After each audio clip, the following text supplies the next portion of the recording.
your life work.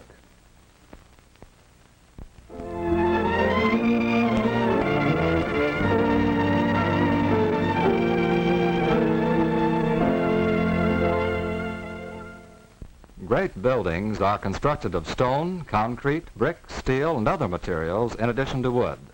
The woodworker plays a very important part in their construction, however.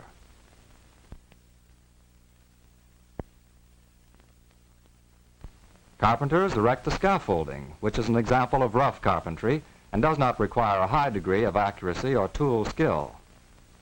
Building forms for concrete work is also rough carpentry, for when foundation walls are to be of solid concrete, forms are necessary to provide reasonably smooth surfaces. Today, plywood is used extensively for this purpose because of its flexibility and large, smooth surfaces. The plywood is prepared at the mill by putting together several thin sheets of wood in the dimensions needed. This has limited the carpenter's work in building forms out of lumber, although more work has been created for workers in plywood mills.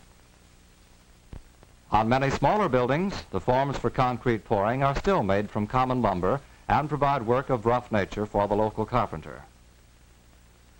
A barn is an example of rough carpentry, as are hog houses and other farm buildings, such as poultry houses, machine sheds, granaries, and corn cribs. Building a house involves a considerable amount of rough carpentry. When the foundation is ready, sills and joists are laid. And where extra strength is needed, diagonal braces, called bridging, are nailed between the joists. This is rough work, as no attempt is made to get the angle of cut exactly right.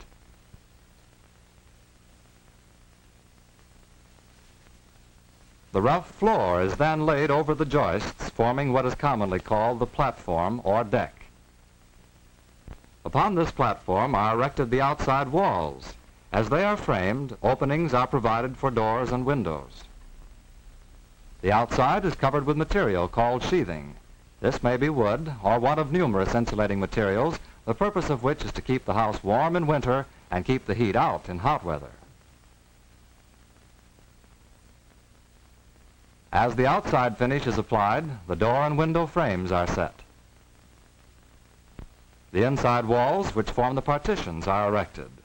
Carpenters on a framing job work as closely as possible to exact dimensions. While studding and joists are sawed to fairly exact dimensions, the variation in length may be as much as 1/4 inch without creating any serious difficulty. When the walls are ready, the roof structure is framed. This consists of rafters and sheathing, and although classified as rough carpentry, it involves careful measuring and cutting to get a reasonably accurate fit.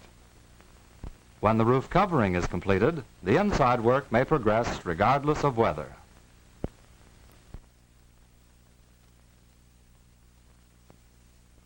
After the plastering is finished and properly dried, the carpenters return to install the inside finish.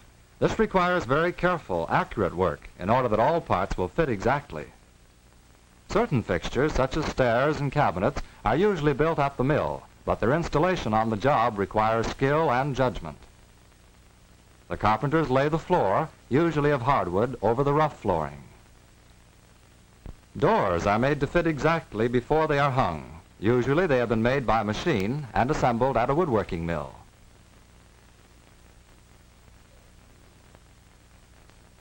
Cabinets of various kinds and sizes which have been assembled in the mill are grouped together in the finished house to form any cupboard arrangement which may be desired. In former days, such cabinets were entirely built by the carpenters on the job. Today, the field of cabinet making has been reduced greatly by the substitution of other materials for wood and the use of specialized machines in woodworking mills.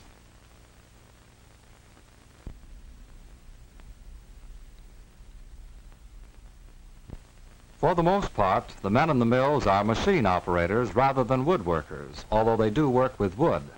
A certain degree of skill is necessary to operate the machines, however, and this work provides considerable employment.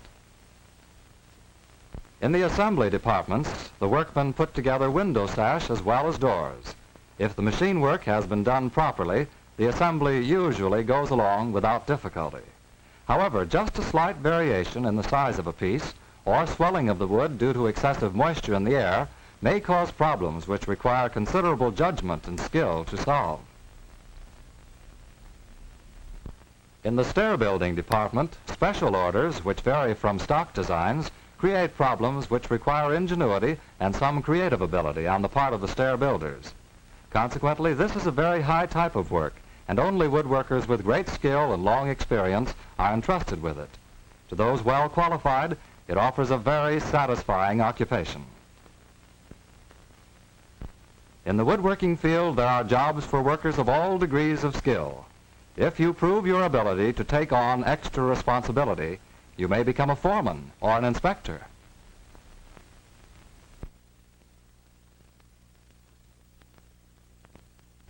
Although most furniture is machine-made in large quantities, there is still some employment for well-trained workers in the building of made-to-order furniture and cabinets. Cabinet shops usually are small in size, for quality of product rather than quantity is the first consideration. These craftsmen are generally older and highly skilled men who learn their trade through apprenticeship. This is still probably the best way to get started and become successful in this trade. The shop work you take in school will also help. Fine veneers are used in much of the furniture made in these shops. In the mill, the veneer is sliced from logs in thin sheets by great knives and then cut into sections of convenient size. In the furniture shop, the veneer is glued to the groundwork or core of solid wood. The veneer is placed in a press where the glue sets and the layers become fastened solidly together.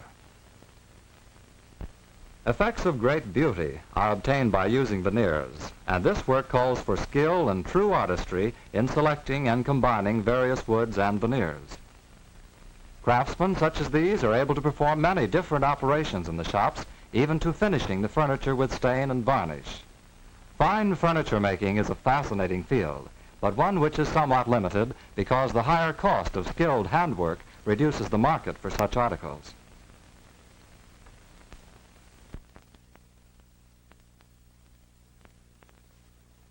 Pattern making is another important branch of woodworking.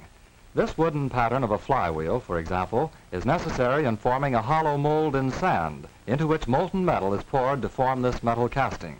Later, the casting is machined and finished ready for use. In the pattern shop, the maker of wooden patterns works from a drawing or blueprint which has been supplied him. He uses various woodworking machines and hand tools. His work must be extremely accurate, and it is complicated by the fact that the pattern usually is made in 2 or more pieces so that it can be removed from the sand molds. When the pattern is finished, the inside corners are rounded by means of fillets. The whole pattern is then shellacked. The true test of a pattern is the ease with which sand molds can be made from it. If the wooden pattern is used a great many times, the sand soon destroys the wood. Therefore, when many castings are needed, metal patterns are cast from the original wooden master pattern and are used by the molders. The pattern, in this case made of metal, is placed in a special container known as a flask. Special molding sand is sifted over the pattern and pressed tightly around it. The pattern is carefully removed, and a hollow space, the exact shape of the pattern, is left in the sand. Into this cavity, molten metal is poured, which may be iron, aluminum, brass, or various alloys. The flask is opened after the metal has cooled and hardened. The sand is removed, and the casting has the shape of the original pattern. There are numerous independent job shops which make patterns, in addition to those which are departments of large companies. The independent shops do a much wider variety of work, although they employ the same principles and processes. Because of the great variety of work, they frequently require a higher degree of skill on the part of their workmen.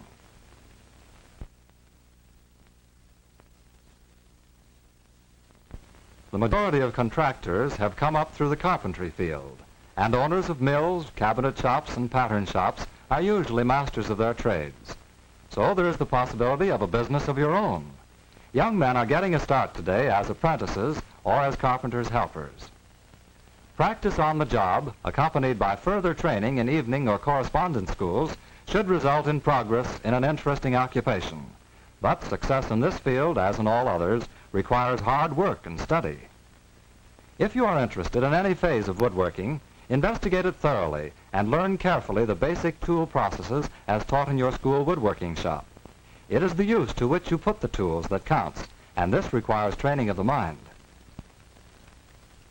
Learn to read and interpret drawings, the language of construction, and develop your ability in mathematics.